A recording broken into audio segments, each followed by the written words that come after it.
trying to define Brexit, and that's even before you get to the free trade negotiations. So if you're talking about dither and delay, it is Boris Johnson who is offering this country delay, dither, and more tantrums from the Conservative Party. We've had 3 Conservative Prime Ministers since the referendum, and we've got an atrocious deal, and all the sensible moderates are either leaving the party or voting Liberal Democrat, like Matthew Parris said he wants to do today.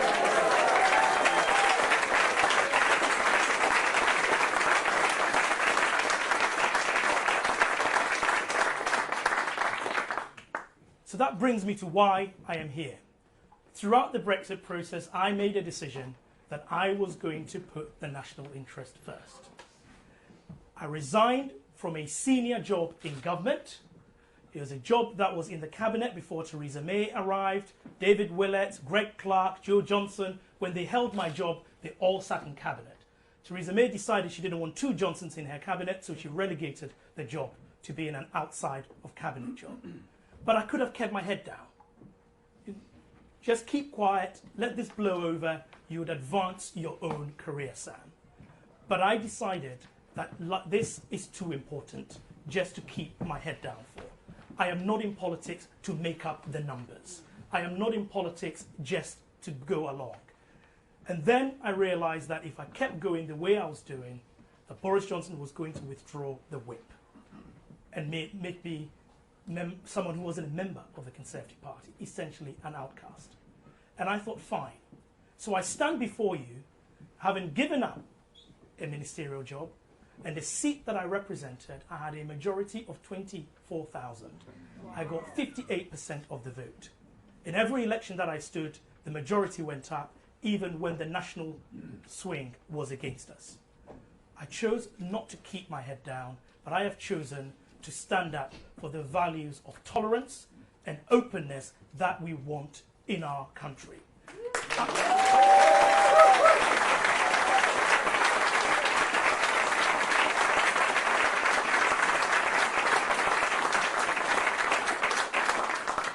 And that is what the Liberal Democrats stand for. That is why I found Joe Swinson's offer to me so compelling. And that is why when anyone asks me, what is it like being a member of the Liberal Democrats, I say, I feel liberated.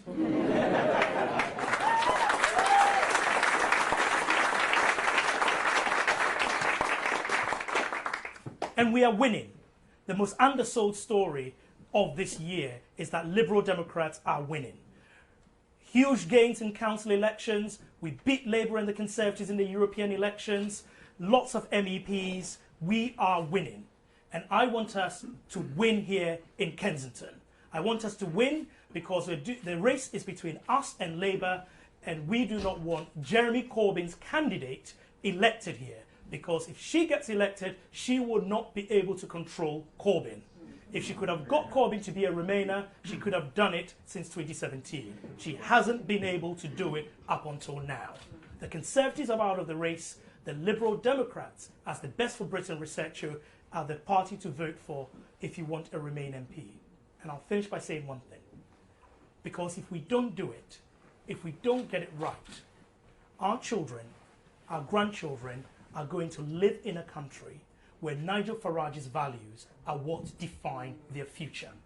Or they're going to live in a country where Jeremy Corbyn's destructive economic plan is going to blight whatever future they have. I don't want that. I believe you don't want that, which is why you're here on a Saturday, and this is why I am backing Joe Swinson to be our next Prime Minister. Thank you.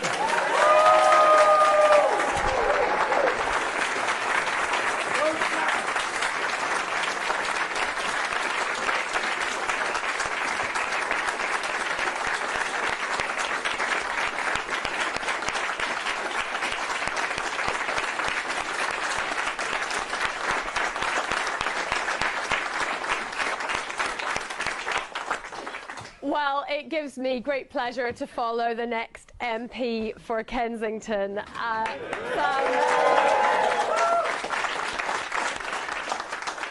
I'm so delighted to be here with so many of you who have come out on a chilly Saturday to support Sam, to support the Liberal Democrat cause, to learn how you're going to do that even more over the coming weeks. And I would just say, a December election is not always the easiest time to be campaigning. Last night I was in the dark and cold and rain of the streets of Kirkintilloch in my own constituency. Today I am here on the streets of Kensington in London. Still pretty chilly, pretty windy, but no matter what the weather throws at us in the next few weeks, there's nothing that is going to dim the brightness of the Liberal Democrat diamonds, of the Liberal Democrat cause and the Liberal Democrat activists who will be campaigning for that brighter future. We are gathered here because we want to make sure that Sam becomes the next MP. And I am so delighted to have Sam in our party. As he has pointed out, the journey that he has been on has demonstrated that he has been driven by the national interest, by putting the future of our country before his own political future. And it was about a year ago, it was in November, that I remember having discussions with Sam about the current political circumstances, because Sam and I have known each other socially as friends for more than a decade. We've been at each other's weddings, and last November was the naming ceremony of my littlest son, Gabriel, who is, or at least was, asleep downstairs. And, you know, if you can sleep through a Liberal Democrat rally, you can sleep through anything. But frankly, bodes well for the next few weeks. And that was shortly before Sam resigned, and I remember us having these conversations about where the future of the Brexit debate was going. And I remember when we saw in the newspapers that Sam had taken that principled decision to resign from his ministerial role in order to stand up for what he believed was right. And at the time, I remember really feeling very proud of Sam. We were in different parties, but you know, I thought that was a very courageous thing to do. And I mean, often in politics at the moment, you know, time has speeded up. Things are happening incredibly quickly, and so I hadn't really considered a year ago that standing here now we would be in the same party fighting an election with me as the leader and standing as the candidate for Prime Minister. So, but that's where we find ourselves. So, I'm delighted that that is the case, because Sam came to us and joined the party at the conference, and if I recall rightly, was in the same trousers as well. Good Lib Dem trousers. As I think Elaine Bagshaw pointed out, we're all going to have to up our trouser game now, Liberal Democrats. You can't accuse us of not being on brand. It was fantastic to introduce Sam at the rally, and the way in which the party has taken Sam to our hearts has been cheering to see. And I know that that's happened on a national basis, and I can see from the turnout today that that is absolutely happening here locally in Kensington too, which is absolutely wonderful. There was many of you put your hands up when you were asked if you had joined the party in the last few months. And you are far from alone, because in every room that I go and speak to with Liberal Democrat members, wherever it is in the country right now, we are being joined by so many people, some of whom who have come from other parties, who have felt driven out. As Sam was saying, people like Matthew Parris, who have said, I've been for most of my life in a Conservative party that no longer stands for what I believe in. Or for people who have been driven out of the Labour Party, whether that's through their inaction on Brexit or their inaction on the scourge of anti-Semitism. So people are coming to us from other parties. And also people are coming to us who have never been involved in politics before. Because I think we all understand that what is at stake in this election is so much more than at any general election we usually fight. And I've been through a few general elections, And normally you are considering who is going to be the government for the next, well, it would usually be 4 or 5 years. Recently it's been 2. But for the next few years, choosing a government. And of course that's hugely important, and it's why we make sure that everybody goes out and votes and we remind them. But what is the choice now? It's about who we are as a country. As Sam said, it's about what our values are. It's about the future direction and the path for years to come. And we still have the chance to choose the path that says we will remain in the European Union, we will have the prosperity and the security that comes with that, and we will also be protecting our liberal values, our shared belief in the rule of law, in human rights, in looking after one another, in being an inclusive, fair and open society. And all of that is under threat. And we know it's under threat, and we feel it's under threat. And that is why people woke up on the 24th of June 2016 so distressed by what had happened. Because it is that set of values that is at risk. And we are fighting for that. And we are fighting for that on our own. Largely, when it comes to the main parties. The Labour Party has vacated this space. The Conservative Party has vacated this space. They are moving off to the hard left and the hard right. What most people want, what millions and millions and millions of people want, is to have an option that will protect our place in the EU and will get on with ensuring government can make people's lives better. And all of that becomes harder if Boris Johnson gets his way. Because the deal that he has brought forward is an atrocious deal. And I know that truth has just become something to be dismissed in politics, but I don't understand how he can stand there with a straight face and say he was going to get a great deal and then bring forward this, you know, a sort of dead pigeon of a deal. I mean, it's kind of like something the cat brought in, you know. It's something which is going to be bad for jobs. It's going to be bad for our economy. It's going to be bad for our public services. We have already lost 5,000 EU nurses from the other EU 27 countries from our NHS. And we have a huge shortage of nurses in this country. 40,000 vacancies.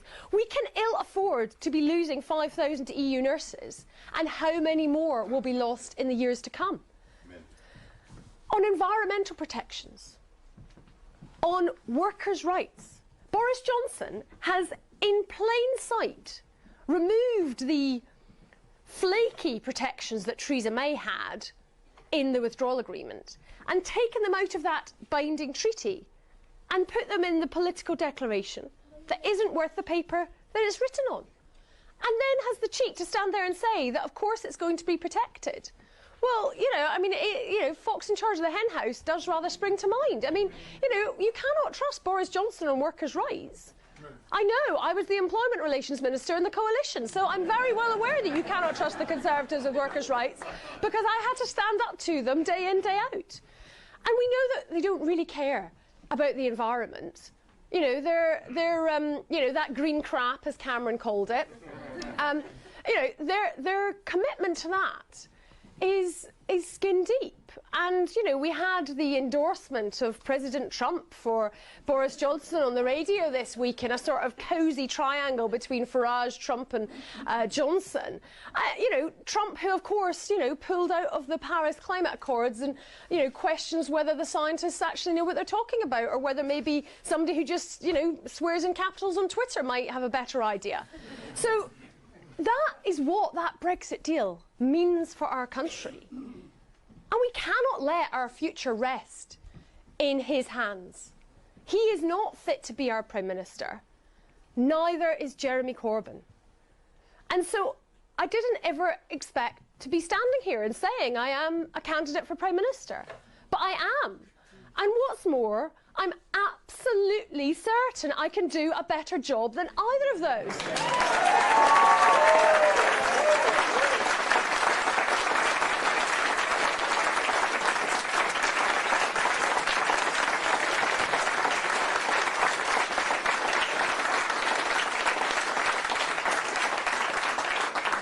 And we owe it to the future of our country to make sure that this election we have that choice. So never let anybody tell you, whether they're a journalist, whether they're an opposing party activist, never let anybody tell you that people have to choose between Boris Johnson and Jeremy Corbyn, because they don't. It's called an election. People get to vote. People get to choose, and they can choose the Liberal Democrats.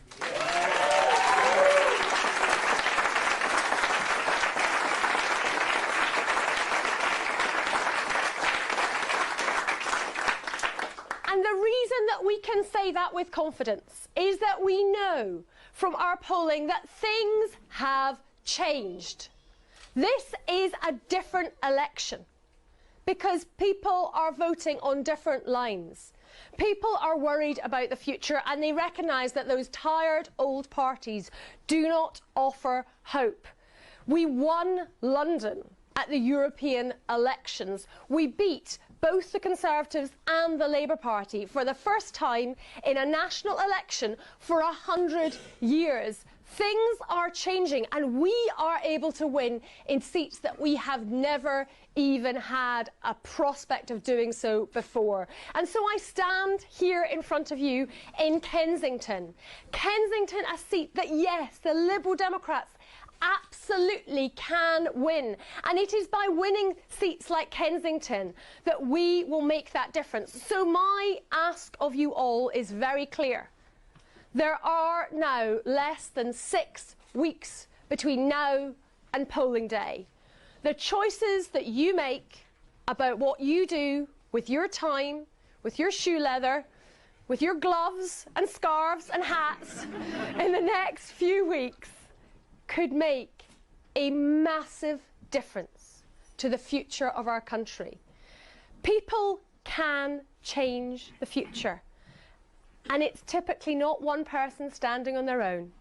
It's people standing side by side together. People standing in a family, in a party, in a group, in our Liberal Democrat family.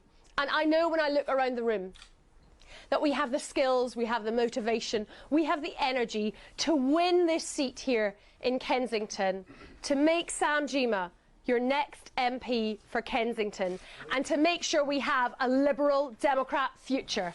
Thank you very much.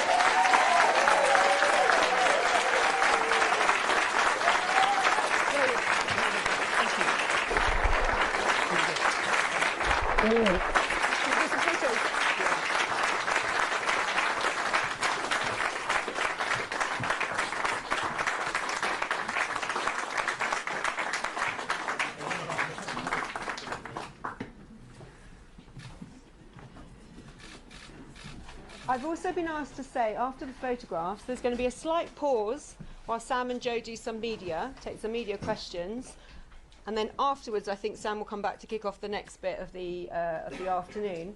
But also, just while you're here, if any of you are on Twitter or social media or anything, please, you've just heard Jo speak and how amazing she is. The broadcasters, Johnson and Corbyn, they don't want anybody else to hear Jo's voice. They're running scared. There is a petition that you can sign to make sure that Jo gets on the debates in the general election. Please, if you haven't done it, please already.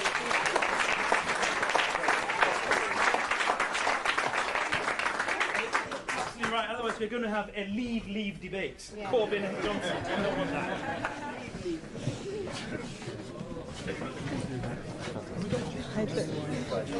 Yeah, we have loads of